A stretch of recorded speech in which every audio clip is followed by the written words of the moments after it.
how many different times, very good offensive club is over the top of Daryl's fastball. It was really impressive. Thought Nick was really good. We just weren't going to send him out there for a long period of time. His command was off at times, but I thought he really spun the fastball very well. And we just found a way to score. I tell you, that guy, Baltimore, my goodness, he can really pitch. His fastball, I'm standing on deck with our hitters. His fastball's so hard to see. It's not big-time velocity, but there's so much deception in his delivery, and there's so much movement. We just had to really kind of hang in there and put our face right over the plate and say, we got to punch some balls in the middle of the field. We finally did that. And, generated some things by moving some runners a little bit, but for the most part, really pleased with how we came back after swinging and missing so much early on. You get the 1-0 lead there, but then you load it up, and Jared's had a rough day. He's taking a couple call strikeouts. He's a guy that doesn't take many call strikeouts, but he comes through the big hit. Yeah, he is just a really tough kid mentally. And, I think that's one of the strengths of our club this year is we have a lot of kids mentally. We're tough enough to be able to deal with striking out twice. And, I just thought he hung in there, and did what he does best. Instead of trying to do something else, he did what he does best, which get to the middle of the field, to the line drive a ground ball. And that was a huge swing in the ball game right there. That was another product of 4 out of the 5 runs being with 2 outs again. Yeah, boy, we'd like to score some, without, but we'll take them all if we can. But I think it's a 2-strike, 2-out approach type of deal at the plate where we're just getting a lot shorter and quicker, with 2 strikes and 2 outs. But again, that needs to happen earlier in the count as well. But again, our kids really hung in there, and really pleased with the way we defended it. Just watching Jerron run down balls out there, he's making it look easy, and it's not. He's running the balls that other people aren't going to get to, and so is CT. And I tell you what, even Nick made some great plays in left field, and he hadn't played out there very often. What got to Wes this weekend?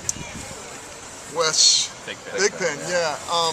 Wes, we have 3 Wes's on our club, by the way. That's right. The one that had the big week. Diggy. You say Wes, and I think Diggy. He's a really mentally tough kid. He's working so hard on his stroke and he's, by himself. And he just, I think he had a little bit more of an aggressive approach this weekend. And he's got to be more of a pull guy. And I think that's something we talked about last week is, he needs to be one of the few guys on our roster who's not worried about getting in the middle or right side. He needs to be a pull guy because his stroke dictates that. And I think he's really found himself a little bit. He's such a great leader on our club. Even when he's not swinging the bat well, he does so many things for our club. He's like having just another coach on our coaching staff.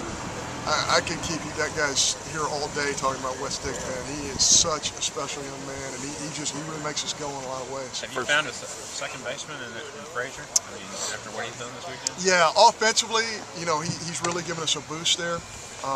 He just took home too. Yeah, he did, and we had that play on, and again, when you put those kind of plays on, you don't put them on that often, and you're worried about a freshman because they've never been in that situation before. But he and Shep just executed that play to absolute perfection. That's exactly what we wanted to do, and it's easy to coach when you got guys who just, you call a play and they just flat out run it to perfection. But at the second base situation, yeah, Frazier is a guy who's, we knew we needed to give him more and more opportunities, and when we give him the opportunities, he's taking advantage of it. That 5th inning, I think you had 2 bunts, 2-out single.